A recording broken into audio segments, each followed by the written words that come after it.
اللہ اللہ اللہ اللہ اللہ اللہ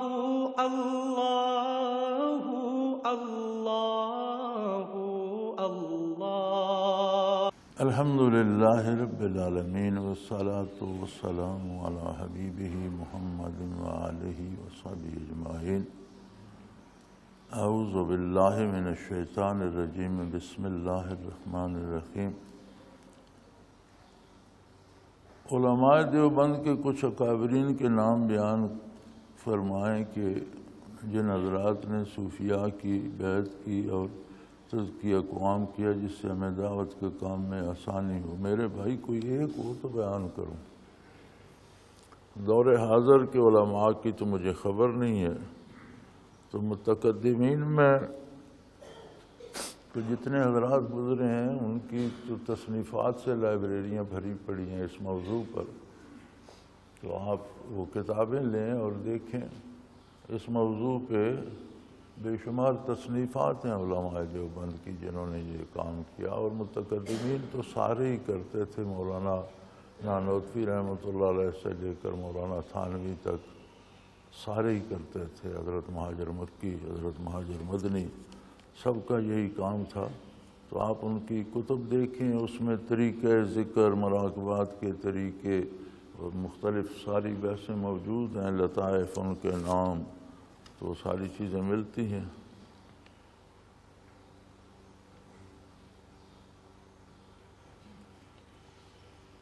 قبض اور بسط دو حالتیں ہیں۔ قبض ہونے کی وجوہات کیا ہیں، اس کا علاج کیا ہے، اس کی علامات کیا ہیں؟ مہتاب علی شاہ صاحب، میرے بھائی، قبض سے مراد ہوتا ہے کسی جگہ پر مراقبات کا رک جانا، اور بسط سے مراد ہوتا ہے راستے کا کھل جانا، سفر سلوک کا ہے جو روح طے کرتی رہے، اور یہ دونوں حالتیں من جانب اللہ ہوتی ہیں۔ بندے کے ذمہ ہے مجاہدہ کرنا اتباع شریعت کی حدود کے اندر، شریعت کی حدود کے اندر مجاہدہ کرنا، اکل حلال، صدق مقال، جھوٹ سے بچنا، سچ بولنا، حلال کھانا۔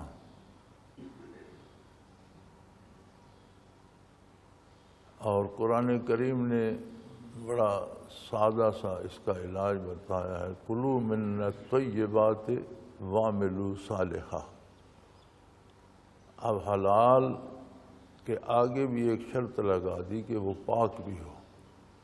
ایک بندہ حلال رزق کما کر لایا، اس میں کوئی پلیدی مل جائے تو وہ بھی ناپاک ہو گیا، کھانے کے قابل نہ رہا۔ تو کلوا من الطیبات، طیب ہوگا تو حلال تو از خود ہوگا، حلال کے بعد اسے پاکیزہ بھی رکھنا ہے۔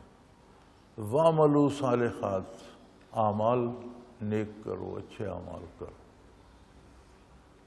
اب اس میں پوری زندگی کی جد و جہد آ جاتی ہے۔ زندگی بھر جو محنت، جو مشقت ہم کرتے ہیں وہ حصول رزق کے لیے ہے، اور زندگی بھر جو اعمال کرتے ہیں وہ صالح ہونے چاہیے۔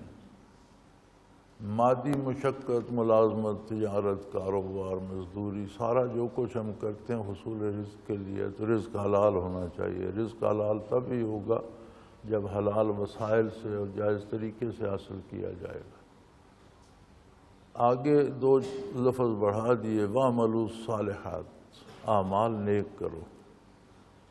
صالح صرف وہ عمل ہے جو نبی علیہ السلام کی اتباع ہے۔ صالح کی شرط یہ ہے کہ حضور کی سنت کے مطابق ہو۔ جو حضور کی سنت کے خلاف ہوگا وہ غیر صالح ہوگا، چونکہ صالح یا غیر صالح کی تمیز ہر شخص کی رائے پر نہیں ہے، نبی صلی اللہ علیہ وسلم کی سنت کے مطابق ہے۔ تو قبض کوئی ضروری نہیں کہ گناہ سے ہوتی ہے، گناہ سے تو سزا ملتی ہے۔ قبض اللہ کی طرف سے ہے۔ بعض اوقات بندہ کسی ایک مراقبے میں ایک مقام پہ پہنچتا ہے تو روح میں آگے کی استعداد نہیں ہوتی،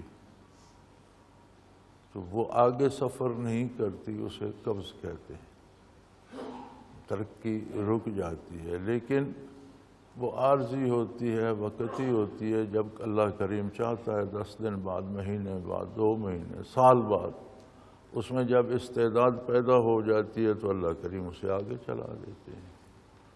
تو اس کا علاج تو تب ہو کہ یہ ہماری وجہ سے ہو، یہ قبض اور بس دونوں حالتیں اللہ کی طرف سے ہوتی ہیں، اور اس میں کوئی پریشانی کی بات نہیں ہوتی۔ قبض بھی بندے کے حق میں بہتر ہے اور بسط بھی۔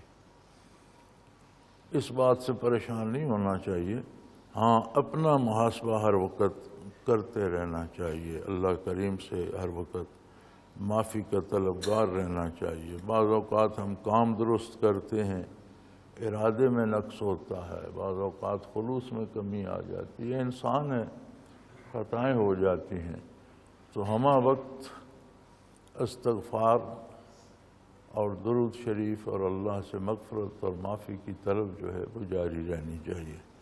باقی یہ حالات اللہ کی طرف سے آتے ہیں اور وہ بہتر جانتا ہے۔ میرے اپنے مراقبات، میرا خیال ہے گزشتہ مہینے، مجھے تاریخ تو یاد نہیں، تب سے رکے تھے، ابھی تک رکے ہوئے ہیں۔ اللہ کی مرضی ہے، کوئی وجہ ہوگی، جب اللہ چاہے گا تو چل پڑیں گے۔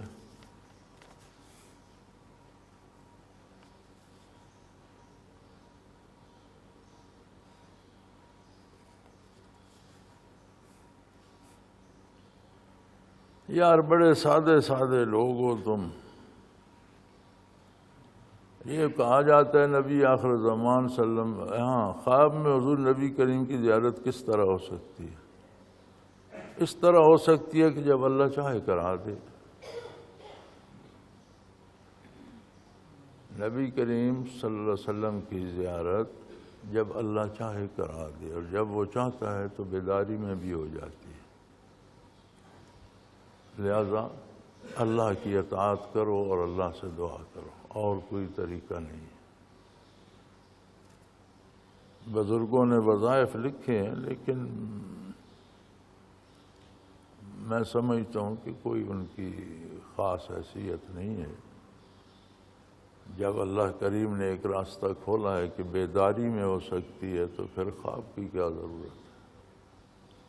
کیوں نہ کوشش کی جائے کہ بیداری میں ہو۔ یہ جو کہا جاتا ہے کہ نبی آخر زمان وسلم ہر لحاظ سے تمام انبیاء سے افضل ہیں، تو پھر حضرت یوسف علیہ السلام کو سب سے زیادہ حسین، حضرت داؤد علیہ السلام کو سب سے زیادہ خوشحالان کیوں کہا جاتا ہے؟ یہ سب سے زیادہ حسین میں آپ نے نبی صلی اللہ علیہ وسلم کو کیوں داخل کر دیا؟ کیا سب میں اور کوئی نہیں؟ انبیاء کا آپس میں تقابل شرعاً حرام ہے۔ میں نے بعض علماء کی تقریریں اگلے دن بھی میں سن رہا تھا، یہ جو شب برات منا رہے تھے، اس پر ایک مولوی صاحب تقریر فرما رہے تھے کہ موسیٰ علیہ السلام نے تو کہا اللہ مجھے جلوہ دکھا، تو فرمایا لن ترانی، لیکن حضور کو عرش پر بلا کر دکھا دیا۔ تو یہ جو تقابل ہے انبیاء میں، یہ شرعاً حرام ہے۔ انبیاء کا آپس میں تقابل کرنا شرعاً حرام ہے۔ قرآن کریم نے جو انداز اپنایا ہے، تلک الرسل فضلنا بعضهم علی بعض، یہ ضرور ہے کہ اللہ نے بعض کو بعض پر فضیلت دی ہے، لیکن قرآن نے یہ کہیں نہیں کہا کہ کچھ سے کم ہے۔ سب اچھے ہیں، سب اچھے ہیں، کسی میں کمی نہیں ہے، سب اچھے ہیں، سب کامل ہیں، سب اکمل ہیں۔ بعض ان کاملوں میں اور بھی کامل ہے۔ اللہ اب یہ بھی تو کہا جا سکتا تھا، اس میں بات تو وہی ہے کہ ایک کا مرتبہ زیادہ ہے، دوسرے کا کم ہے، لیکن قرآن نے یہ انداز نہیں اپنایا۔ قرآن نے یہ انداز اپنایا کہ سب اچھے ہیں، سب اللہ کے مقرب ہیں، کچھ ان میں ان سے زیادہ مقرب ہیں۔ بعض کو بعض پر فضیلت ہے، فضیلت کی بات کی گئی، کمی کی نہیں کی گئی۔ اسی لیے علماء حق فرماتے ہیں اس سے مسئلہ سلوک کا اخذ کیا گیا ہے کہ اولیاء اللہ میں بھی تقابل جائز نہیں ہے۔ آپ یہ کہہ سکتے ہیں کہ بعض اچھے ہیں، ان میں سے اور بھی کچھ اچھے ہیں۔ ہر گلے را رنگ و بوئے دیگر است، پھول سارے پھول ہوتے ہیں،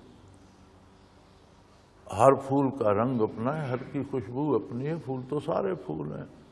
اولیاء اللہ سارے اولیاء ہوتے ہیں، نبی سارے نبی ہوتے ہیں، اور ان میں تقابل جائز نہیں ہے۔ اور یہ کہا جاتا ہے کہ یوسف علیہ السلام سب سے زیادہ حسین تھے، تو اس سب میں آپ اکیلے نبی صلی اللہ علیہ وسلم کو لے آئے؟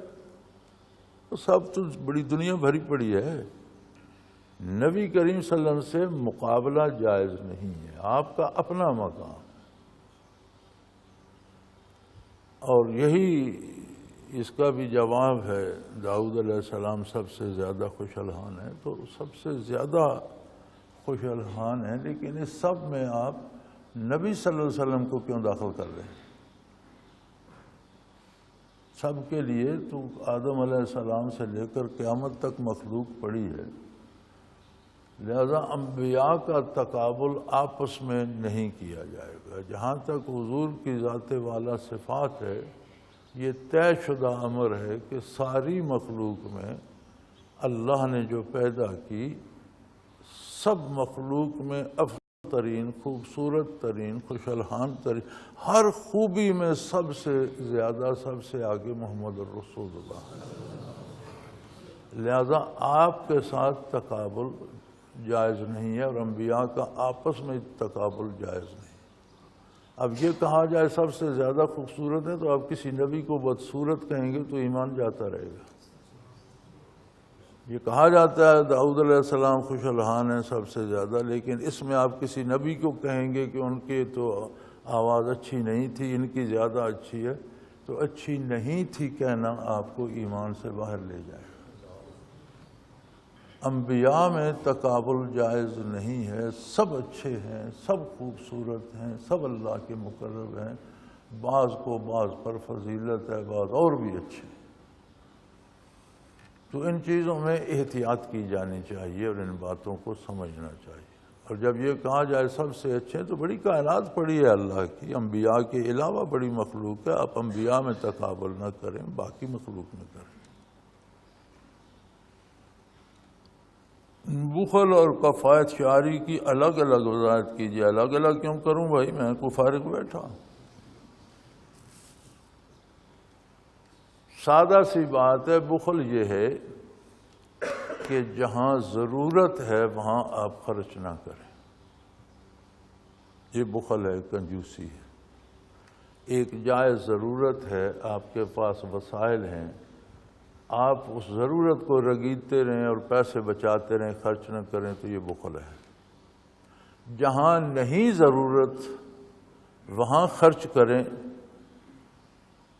تو وہ اسراف ہے۔ ضرورت کے مطابق خرچ کریں، غیر ضروری طور پر خرچ نہ کریں، تو یہ کفایت شعاری ہے۔ یہ سادہ سی بات ہے۔ ضرورت ہے، پیسے پاس ہیں، آپ خرچ نہیں کرتے، بیمار ہیں، دوائی نہیں لیتے کہ پیسے خرچ ہوں گے، اور کچھ زندگی کی ضرورتیں ہیں، آپ ضرورت پوری نہیں کرتے، پیسے بچاتے ہیں، یہ بخل ہے۔ زکوٰۃ نہیں دیتے،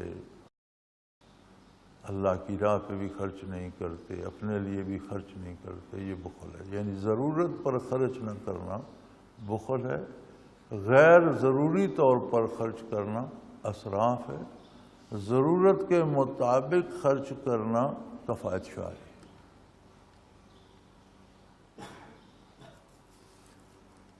ولایت عامہ اور ولایت خاصہ سے کیا مراد ہے؟ بہت اچھا سوال ہے یہ، ایسی باتیں کیا کریں۔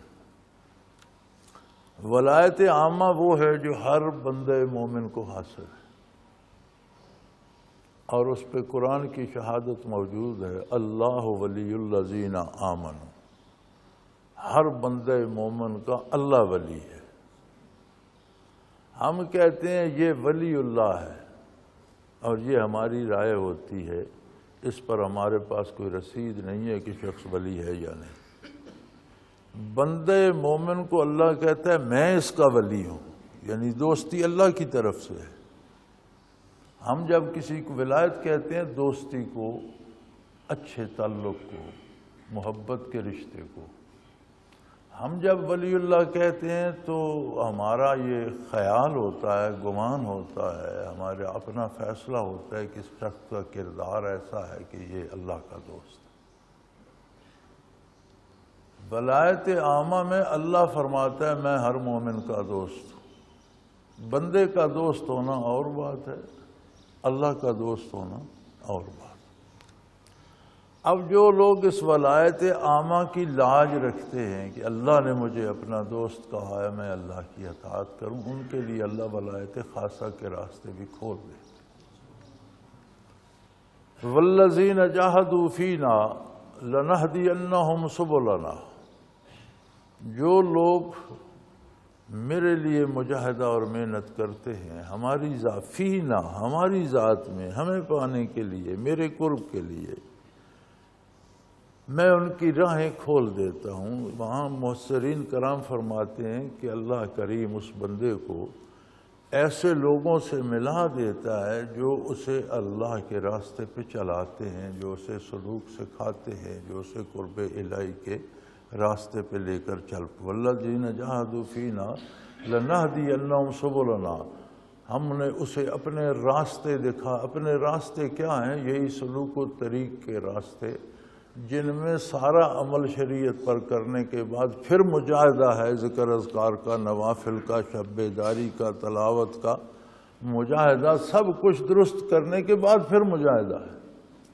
تو یہ اللہ کے راستے ہیں، اور چونکہ ذکر کے طریقے اور سلاسل مختلف ہیں اس لیے اللہ نے لفظ جمع کا استعمال فرمایا ہے۔ سب کے طریقے میں اختلاف ہے، سب کے اوقات میں، سب کے لطائف کی تعین میں اختلاف ہے، مراقبات میں، راستے میں کوئی اختلاف نہیں، طلب میں کوئی اختلاف نہیں۔ وہ پشتوں میں کہتے ہیں کہ منزل ٹولہ یو دے لارے جدا جدا، منزل سب کی ایک ہے، راستے اپنے اپنے ہیں۔ تو ولایت عامہ ہر بندے مومن کو حاصل ہے اگر اس میں ایمان ہے۔ ولایت عامہ کا خاصہ یہ ہے کہ ولایت خاصہ تک لے جاتی ہے، بندے میں طلب پیدا کر دیتی ہے، ہیجان پیدا کر دیتی ہے۔ جب اس کی آرزو بڑھتی ہے تو اللہ کریم اسے ایسے لوگوں سے ملوا دیتے ہیں جو اسے آگے کا راستہ دکھاتے ہیں۔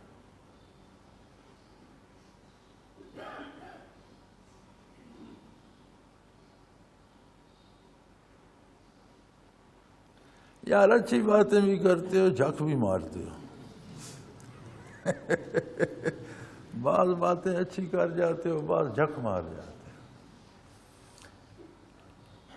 ارشاد باری ہے کہ میں کسی نفس یا انسان پر اس کی طاقت سے زیادہ بوجھ نہیں ڈالتا۔ لہذا سوال یہ ہے کہ پھر انسان پر ایسی مصیبت کیوں پڑتی ہے جس کو وہ برداشت نہیں کرتا؟ کسی غریب پر ایسی بیماری آ جائے جس کے علاج کے پیسے اس کے پاس نہیں ہوتے۔ میرے بھائی، یہ بیماری کو آپ نے اللہ کے بوجھ میں کہاں داخل کر دیا؟ اللہ کا بوجھ وہ ہے جو اس نے احکام دیے ہیں۔ اب ایک آدمی، اب دائیں ہاتھ سے وضو کیا جاتا ہے، ایک آدمی کا دائیں ہاتھ شل ہو گیا، کٹ گیا، اس پر یہ بوجھ نہیں ہے کہ یہ دائیں سے نہیں کر سکتا تو پھر کیا کرے، پھر بائیں سے کر، جیسے کر سکتا ہے ویسے کر۔ کھڑا ہونا نماز میں فرض ہے، جب فرض ہی ترک ہو گیا تو نماز کہاں ہوگی؟ فرمایا نہیں کھڑا ہو سکتا تو بیٹھ جائے، بیٹھ نہیں سکتا تو لیٹ کر اشارے سے نماز پڑھ لے، میں قبول کر لوں گا۔ یعنی جتنی اس میں ہمت ہے اس سے زیادہ اس پر بوجھ نہیں ڈالا۔ روزہ رکھے، ان تصوموا خیر لکم، ہر حال میں اگر سفر میں بھی روزہ رکھو تو بہتر ہے، نہیں رکھ سکتے تو قضا کر لو، رکھو تو بہتر ہے۔ دوران سفر نہیں رکھ سکتے تو روزہ افطار کر دو، کھاؤ پیو، جب سفر ختم ہوگا، رمضان ختم ہوگا تو بعد میں قضا کر لینا۔ بیمار ہو گئے وہ نہیں رکھ سکتے، قضا کر لو۔ بڑھاپا آ گیا ہے، پیر فرتوت ہے، پیر فرتوت اسے کہتے ہیں جس پر وہ بڑھاپا آ جائے جس سے بحال ہونے کی گنجائش نہ رہے، اسے کہتے ہیں پیر فرتوت، گیا گزرا بوڑھا۔ اب وہ روزہ نہیں رکھ سکتا تو فرمایا ایک بندے کا کھانا روزانہ ایک روزے کے بدلے کسی غریب کو دے دو۔ بوجھ تو یہ تھا کہ اب اسے کہا جاتا ہر حال رکھو، فرمایا نہیں تم نہیں رکھ سکتے، میں تمہیں روزے کا اجر دے دوں گا، روزے کا ثواب دے دوں گا، وہ درجہ دے دوں گا۔ پھر کھانا کس معیار کا ہو، ایک آدمی اب پرائم منسٹر ہے، اس کا 21 لاکھ روپے ایک دن کا خرچ ہے، پریزیڈنٹ ہے، اس کا 21-22 لاکھ روپے ایک دن کا خرچ ہے۔ غریب بندہ 21 لاکھ روپے کس کو دے بھائی، جس نے 21 لاکھ زندگی میں دیکھے بھی نہ ہوں؟ تو فرمایا آسانی کر دی کہ جو خود کھاتے ہو وہ ایک دن کا کھانا کسی غریب کو دے۔ ایک امیر آدمی ہے، وہ 10-12 کھانے کھاتا ہے، وہ اس لحاظ سے اس کی قیمت دے یا وہ کھانا کسی غریب کو دے۔ ایک غریب ہے، وہ سوکھی روٹی پانی سے، لوگوں کو میں نے روٹی کھاتے دیکھا ہے، سوکھی روٹی پانی سے کھاتے دیکھا ہے، کھائی بھی ہے۔ ہم بھی اس طرح کھا لیتے تھے، روٹی لی اور ایک مرچ لی، ایک پیاز لیا، اس سے روٹی کھا لی، اس سے وقت کا، اور اب بھی میں کھا لیتا ہوں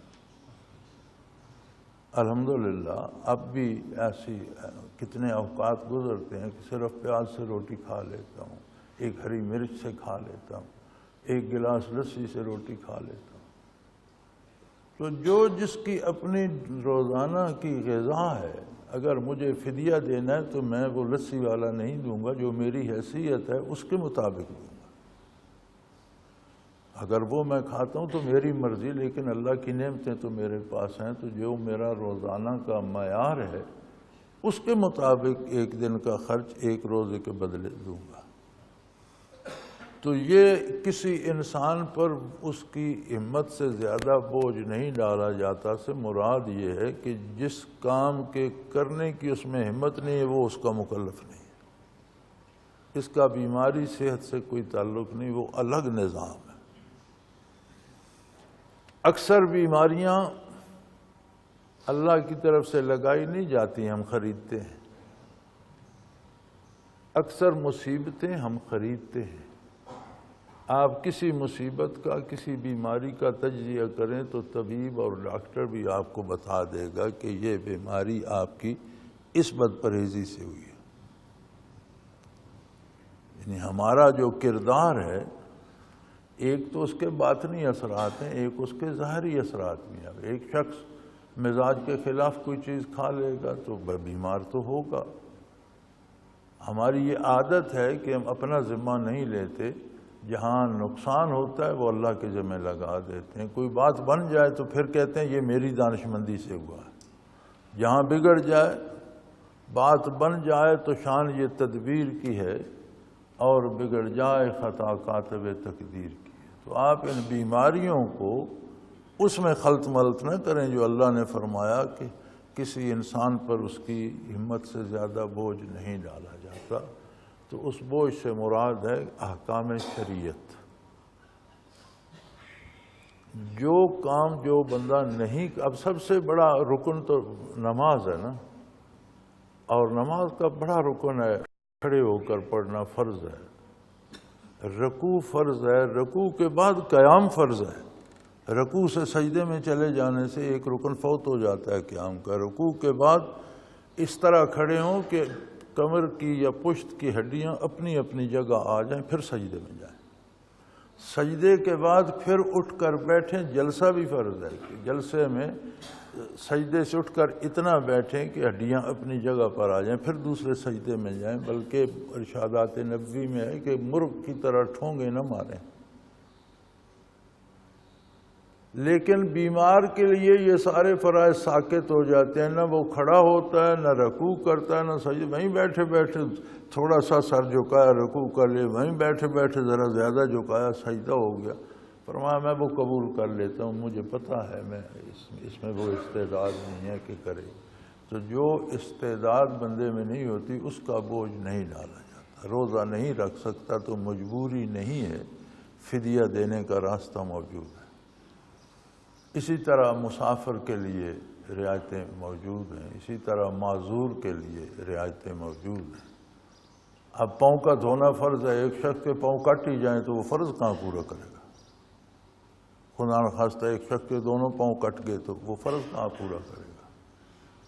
نہیں ہے تو ٹھیک ہے.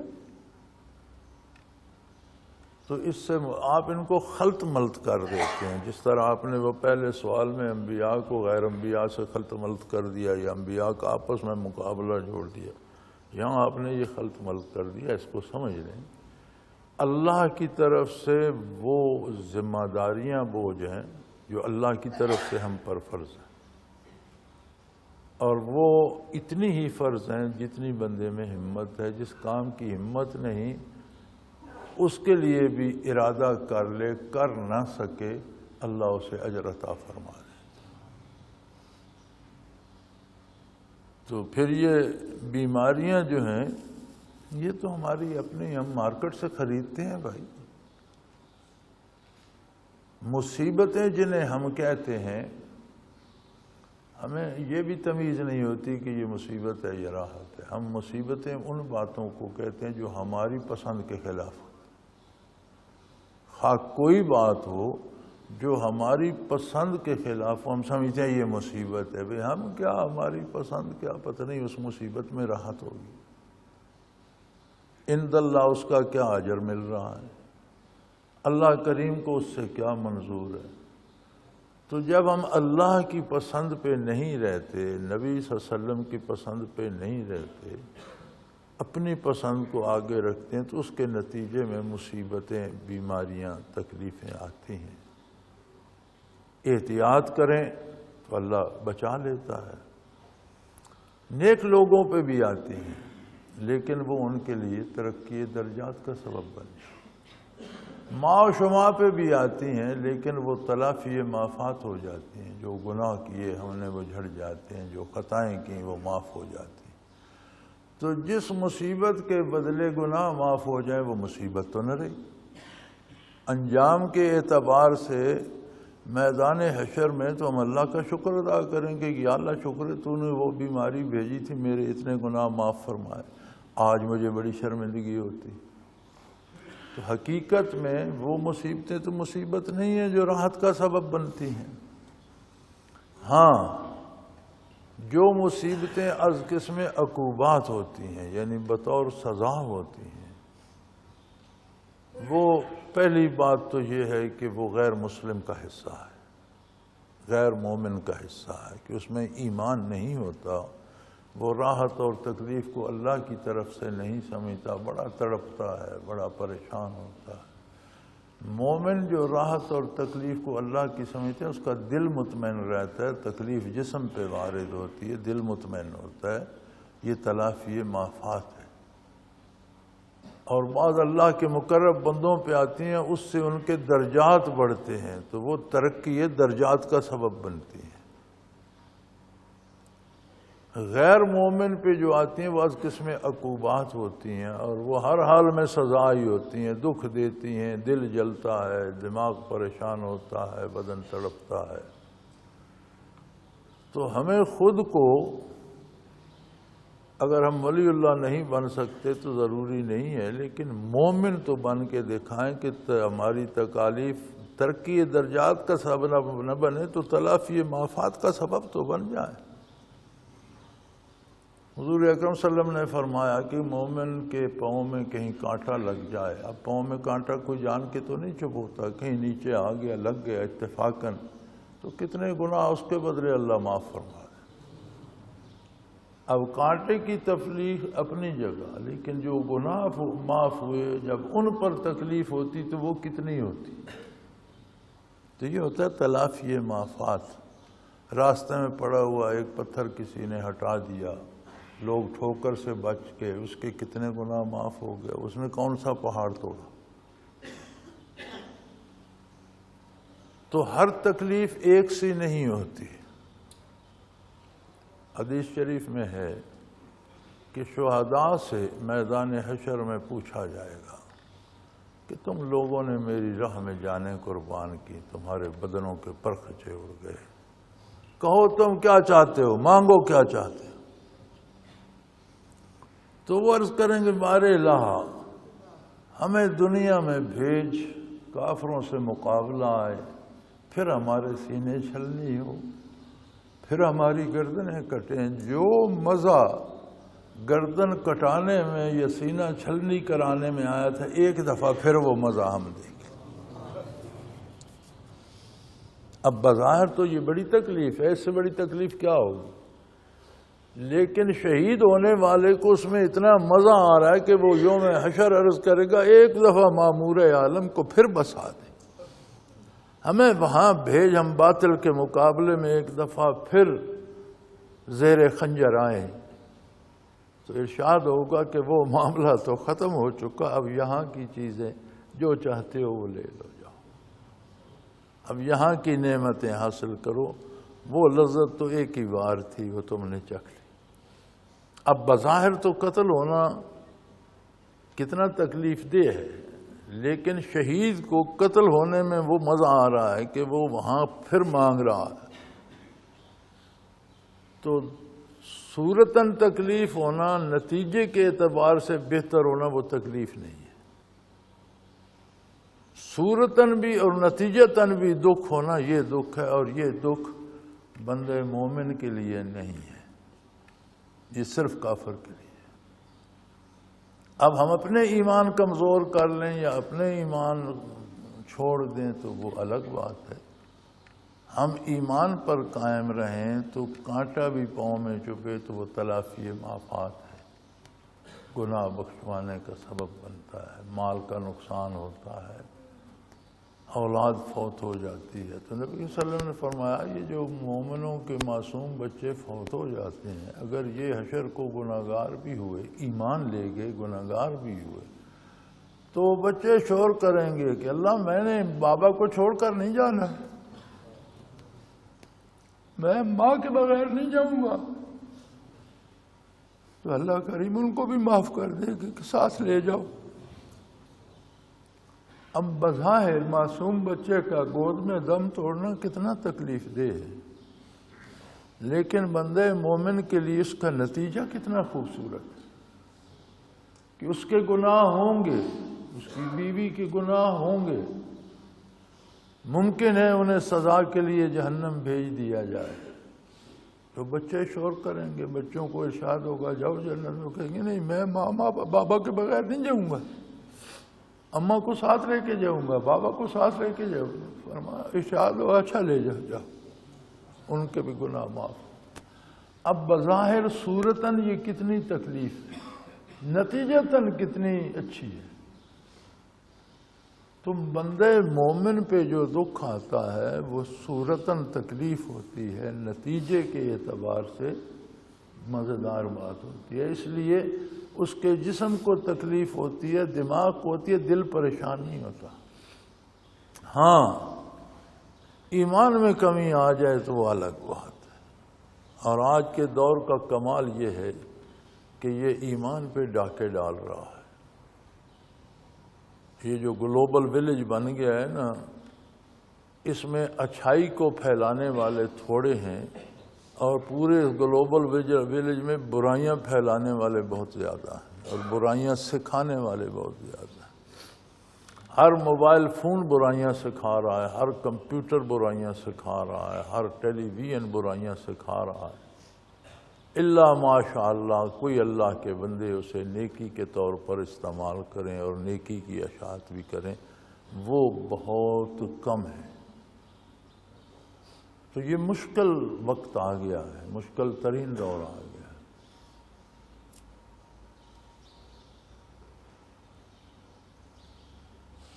تو اس میں ایمان کو بچانا، خرافات سے بچنا، برائیوں سے بچنا، بری صحبتوں سے بچنا، بری باتوں کو دیکھنے پڑھنے سے بچنا، بری چیزوں کو دیکھنے سے بچنا، یہ ضروری ہو گیا ہے۔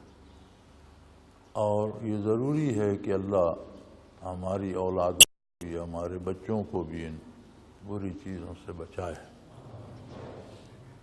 تو ایمان سلامت ہو تو مومن پر کوئی مصیبت نہیں ہوتی۔ ترقی درجات نہ ہو تو تلافی مآفات تو ہو جائے، اور مصیبت عند اللہ صرف کافر کے لیے، کہ اسے ظاہراً بھی تکلیف ہوتی ہے، قلبی طور بھی تکلیف ہوتی ہے، اور آخرت میں بھی تکلیف ہو۔ تو بہرحال آپ کے سوال اچھے تھے، آپ نے اچھے سوال بھی لکھے۔ جخ بیماری ہوتا ہے یہ تو پھر کوئی بات نہیں، لیکن میرا خیال ہے کہ آپ آئندہ یہ احتیاطیں نوٹ کر لیں گے جو میں نے عرض کی ہیں۔ سوال ضرور پوچھنا چاہیے، خواہ وہ کیسا بھی ہو، کم از کم پوچھنے کے آداب کی اصلاح ہو جاتی ہے۔ تو سوال علم کے حصول کا سب سے بڑا ذریعہ ہے، پوچھیں گے نہیں تو جانیں گے کیسے؟ تو میں سوالوں سے بدمزہ بھی نہیں ہوتا، خفا بھی نہیں ہوتا، ہاں خوش طبعی کر لیتا ہوں آپ کے ساتھ۔ تو میرا خیال ہے آپ اس پہ ناراض نہیں ہوں گے، آخر باتیں تو ہوتی ہی رہتی ہیں، لیکن اصلاح کیجیے اپنے انداز فکر کی، اپنی سوچ کی۔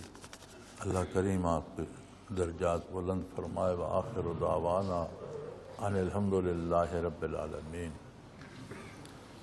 الحمدللہ رب العالمین، والصلاة والسلام علی حبیبہ محمد وآلہ وصحبہ اجمعین۔ اللہم ربنا لا تقتلنا بغضبک ولا تہلکنا بعذابک واعف عنا۔ اللہم ربنا لا تسلط علینا من لا یرحمنا، انت ولینا فی سفرنا وحزننا فی مالنا وآلنا، انت ولینا فی الدنیا والآخرہ، توفنا مسلمین والحقنا بالصالحین۔ اللہم انصر الاسلام والمسلمین فإنک علی کل شیء قدیر۔ اللہم ربنا یا شافی الامراض اشف مرضانا، اللہم یا دافع البلیات یا قاضی الحاجات، علیک توکلنا وإلیک انبنا وإلیک المصیر۔ اللہم صلی علی محمد النبی الامی وآلہ وصحبہ وبارک وسلم، وصلی اللہ تعالی علی حبیبہ برحمتک یا اللہ اللہ اللہ اللہ اللہ اللہ اللہ اللہ۔ حضرت امیر محمد اکرم آوان مد ظلہ العالی دارالعرفان منارہ ضلع چکوال میں سالہ سال سے قرآن و حدیث کے اوپر خطابات کر رہے ہیں، اور سلسلہ نقشبندیہ اویسیہ کے مطابق لوگوں کو ذکر الہی کی تربیت دے رہے ہیں۔ وہ قرآن پاک کی تفسیر ترتیب وار بیان کر رہے ہیں۔ تفسیر قرآن کو وہ موجودہ ملکی اور بین الاقوامی حالات کے مطابق بیان کرتے ہیں۔ موٹر وے سے کلر کہار کے انٹرچینج سے نکلتے ہوئے، کلر کہار کی جھیل سے ہوتے ہوئے، میانی، بوچھال اور نورپور سے گزرتے ہوئے دارالعرفان منارہ پہنچ سکتے ہیں۔ حضرت امیر محمد اکرم آوان نے بچیوں اور بچوں کی دینی اور دنیاوی تعلیم کے لیے سقارہ اکیڈمی کے نام سے ایک درسگاہ بھی قائم کی ہے، جس کا افتتاح ملک پاکستان کے صدر جنرل محمد ضیاء الحق نے اپنے دست مبارک سے کیا تھا۔ وہ تمام احباب جو اسلام کی طلب رکھتے ہیں، ان سے گزارش ہے کہ دارالعرفان منارہ ضلع چکوال میں امیر محمد اکرم آوان صاحب کے خطابات سے مستفید ہوں۔ وہ ہر جمعے کو نماز سے پہلے بیان فرماتے ہیں۔ ہر ماہ کی پہلی اتوار کو ماہانہ اجتماع ہوتا ہے، جس میں آپ خصوصی خطاب فرماتے ہیں، اور پاکستان کے چاروں صوبوں سے احباب اس اجتماع میں شرکت کرتے ہیں۔ اس کے علاوہ یہاں سال میں 2 مرکزی اجتماعات بھی ہوتے ہیں، ایک رمضان المبارک میں اعتکاف کا اجتماع، اور دوسرا جولائی اور اگست میں 40 دن کا اجتماع ہوتا ہے، جس میں روحانی تربیت کی جاتی ہے۔ اپنا خون سیماب دے کر اتنا ہم کر جائیں گے، نام آقا کا چمن میں پھر رقم کر جائیں گے۔